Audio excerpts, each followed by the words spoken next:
This video is about making paper gaskets. So I get calls from people and they say, I need some gaskets.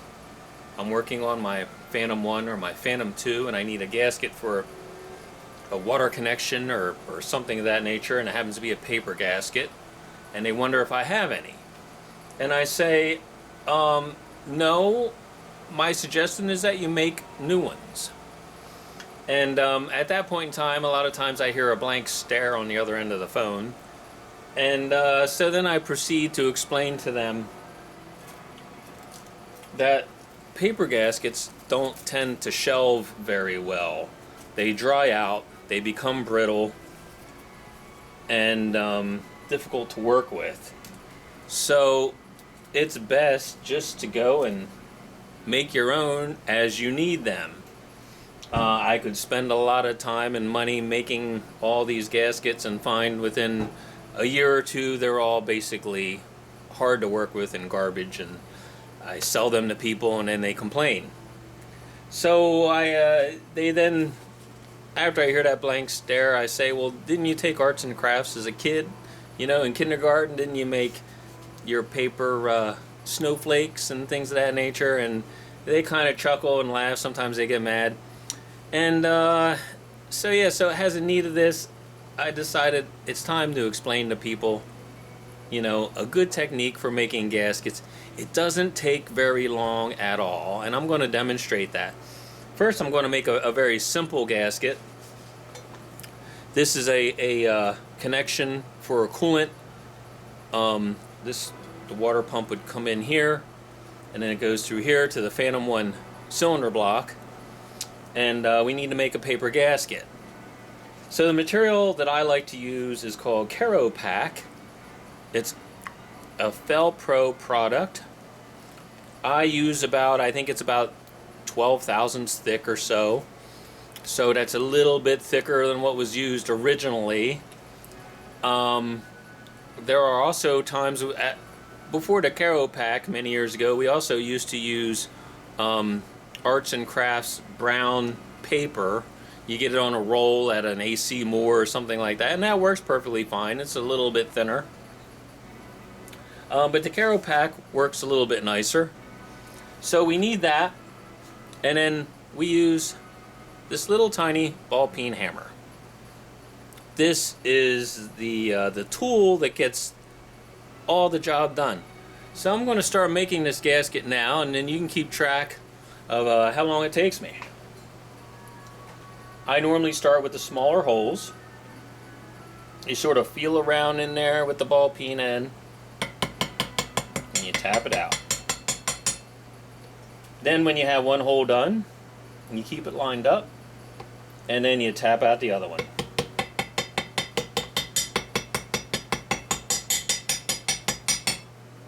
So now we have both holes. I'll just clean out the paper to make it look a little bit better. So now having those holes makes it a lot easier to use your fingers to hold it in place, and then we can tap out the center hole.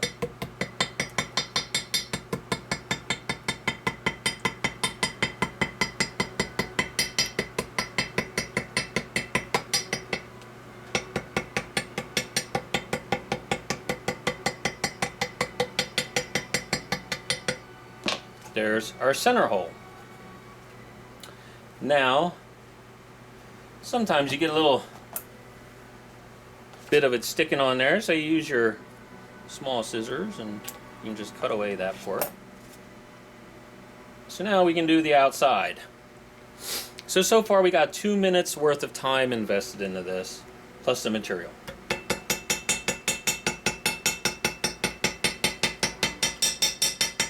So we go ahead and tap out the outside.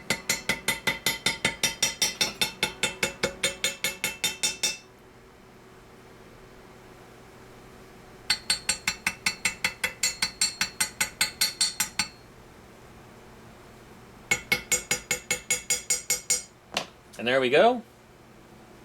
And there's our gasket. Might need a little trimming here and there, but it's certainly more than suitable to use for for the applications. And when you get it in there, nobody's ever going to know the difference. It looks very much like a die cut original gasket. So now sometimes we got to do more complicated ones. I'll bring you over here and we'll do this water pump gasket quickly. So again, making that simple gasket took what, 3 minutes or so?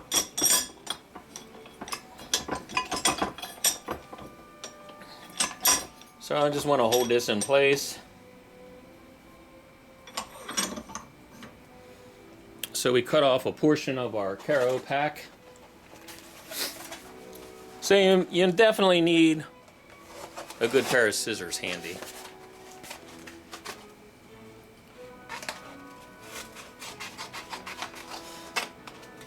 And the Caro pack isn't very expensive. I normally get like 25-yard rolls of it. I made that a little too small. Yeah, we'll go a little bigger.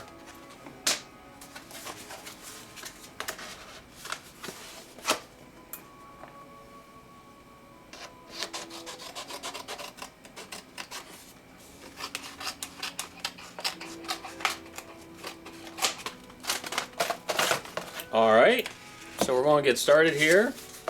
Oh, I should also mention, a lot of times this gets kind of dry, just like the original paper gaskets I showed you were. And sometimes it makes it a little nicer to spray it with a little bit of water, just to moisten it up and soften it so it doesn't tend to split. Okay, so first we do, now keep track of the time. First we do this portion of it.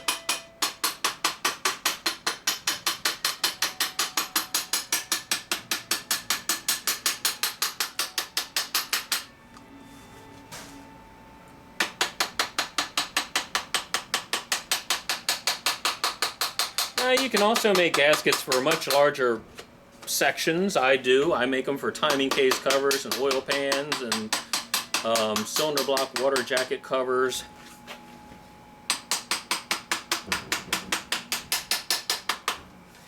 So we take our center, put that aside. Now these can be a little trickier because the hole is very close to the edge there and it's hard to get a good.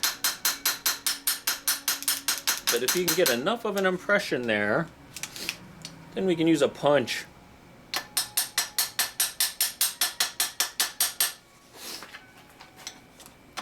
So there's 6 of the mounting holes.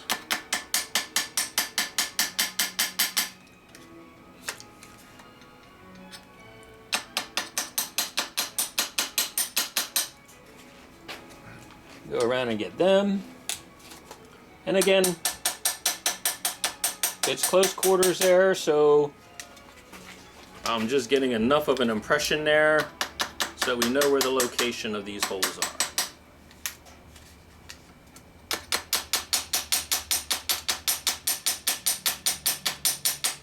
Now we do the outer flange.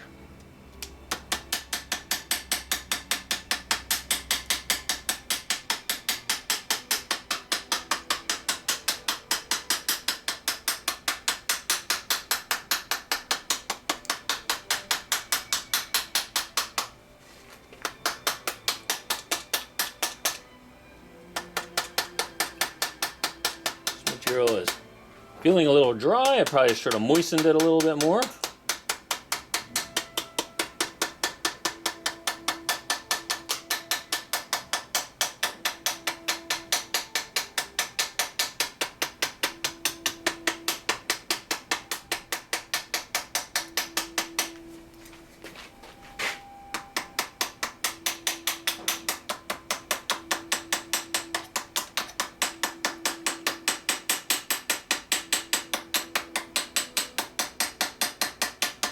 And we're just working around our flange here.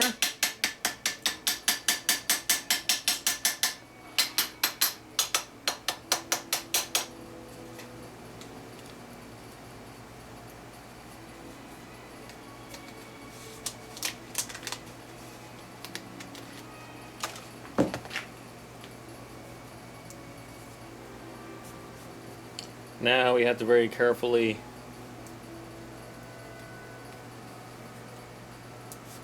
and there we have it. So and like I say, I left little areas of where those holes need to go, and you can use I like to use a leather hole punch sometimes. Works nicely.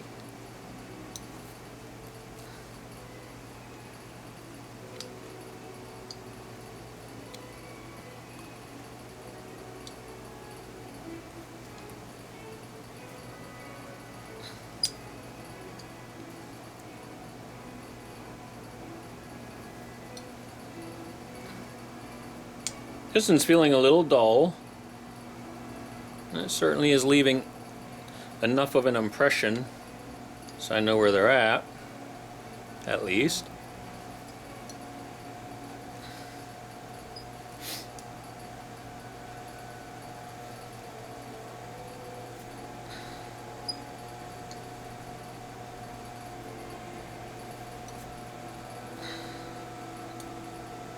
So yeah, so now I have an impression.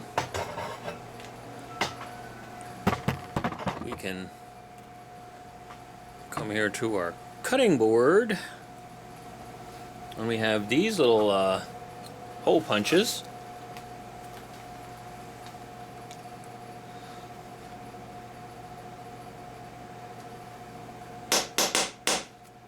We can punch them out. So far I have 12 minutes in this video. We made 2 gaskets. I did a lot of talking. So how long does it take for you to call somebody up, explain to them what you need, get out your credit card,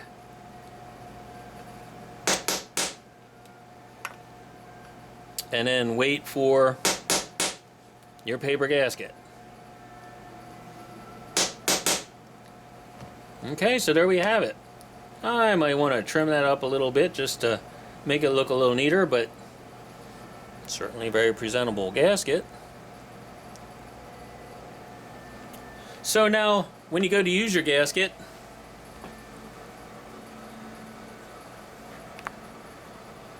I always suggest using a sealant on it. The one that I prefer the most is this stuff, Hylamar. The spray's nice because then you can just put just enough on there, and then you don't have a whole lot oozing out. You can also get it in a tube. And this is a Rolls-Royce approved product. Another nice product is this Permatex Aviation. Has a nice little brush in the cap, and you can smear that on your gasket there. It's going to be a little messier. It never really cures. And the other stuff that works nicely, this is a little bit of a thinner stuff. It's a Ford, almost like a shellacked. It's called Perfect Seal. Part number B5A195. Numbers I can't read, and then an A on the end. So now then we get into our silicone type. Silicone is okay for the coolant connections, but do not use it on anything that's going to come near oil or gasoline, because it'll swell and react and basically be of no use but make a mess. The other 3 products I showed you there are good for against gasoline. So now you can make gaskets with different thicknesses of paper. There's even some gaskets on oil pumps, Rolls-Royce oil pumps, where they use tracing paper, or really thin paper. And just to use an example, I don't have it here, but I have a 1915 Seagrave fire truck, and when I took the water pump off from the engine, it had gaskets that were in between the water pump and the engine, and they were I don't think they were sealing anything, but they were just there, maybe has like an insulation or something like that. Anyway, they had used old punch cards, which was really kind of interesting because I could still read some of what was on there. And it said Seagrave, and it gave hours and things. So it was, you know, kind of interesting. You could pass down a little bit of history. You could write something on your gasket and put it in place there, and somebody 100 years or so from now may be taking it apart, and they can see your graffiti. So anyway, just to review again, this is the most important tool for making gaskets. This is always helpful. A nice sharp scalpel is nice to have around. A cutting board, if you want to go punching dies, if you need those for any reason, you can get those. And really good surgical type scissors. So hopefully that helps you out. It'll keep you on the road again. And I see I got about 16 minutes in this video. And so again, you know, that is the economy of dealing with paper gaskets.